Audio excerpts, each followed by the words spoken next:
Do you feel disconnected from your partner? My name is Dr. Santos. I'm a licensed counselor. I want to share with you three emotional habits that create disconnect in a relationship. Now, stay tuned all the way from the first to the last one. You're going to be able to look at these and see if they're taking place, if they're alive within your relationship. And if so, just like a bad weed in the yard, you're going to pull it out. But first, we gotta find the weeds, right? We gotta get our hands dirty. We gotta look around and see which ones we want to pull out. Now, these habits, right? Let's start with one that's I think pretty popular. You may have heard of it. It comes from the Gottman Institute. Stonewalling. So stonewalling, you think about this big wall in front of you, right? And it could be made of wood, but we're just going to say it's a big stone and it's a wall and you can't get through it. And that could be a habit that you or your partner do. So it could be that I'm having a conversation with my wife and I don't like what I'm hearing. I get frustrated, irritable, got all these emotions happening. And then I engage in this habit. We're going to call that stonewalling, which means that I am shutting down, right? I'm becoming a wall. I'm refusing to communicate. And then what does that mean for my partner, right? How does that feel? Of course it doesn't feel good.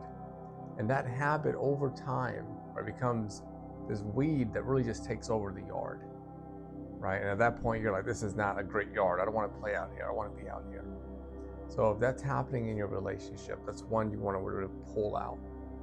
Counseling is a great way to work with a licensed professional counselor, whether it's here at Santos Counseling, somewhere in your community to jump and begin that process.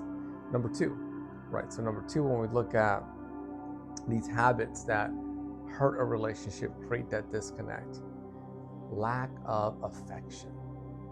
Now, affection, right? That's this wave of energy, this wave of commitment, this wave of emotional bond that brings you close to your partner. It's everything from you getting home and you're excited, you're smiling. I'm so happy to see you, honey. Hey babe, you look great. Let's go out on a date, right? That affection lives. And if you've got this weed in your yard, right, and it represents a lack of affection, that thing is spreading like an ivy. And I want you to think about this in your relationship. If you felt a lack of affection, which means that emotional bond, right, it's disconnecting. If you feel and have felt some of that, it weakens the bond of the relationship, for one. For two, it makes a person feel, if you're the individual in your relationship, it makes you feel distant. Sometimes you may question yourself, is this a relationship, a marriage, or is this a roommate that I've got here?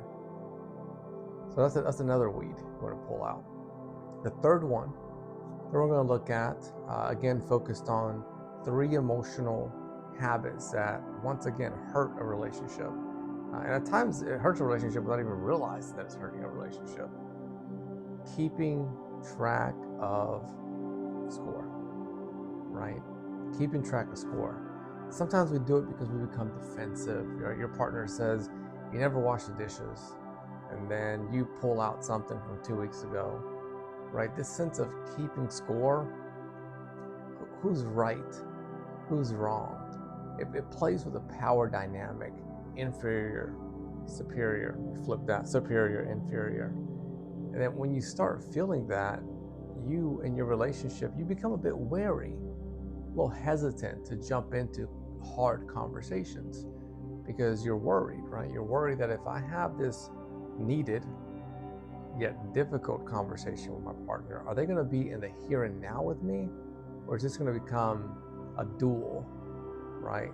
Back in the cowboy days, a duel between two people, or it's going to become a poker game, keeping score, a match.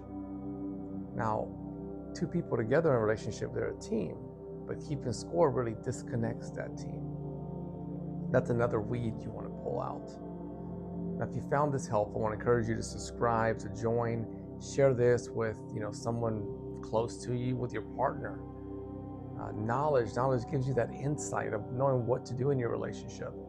If If you're in the Greensboro community, reach out to us at Santos Counseling. We'll be happy to help and work with you.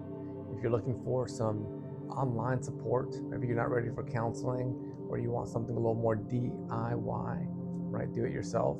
There's courses that we have, ebooks, different resources that can help you move forward. See you next time.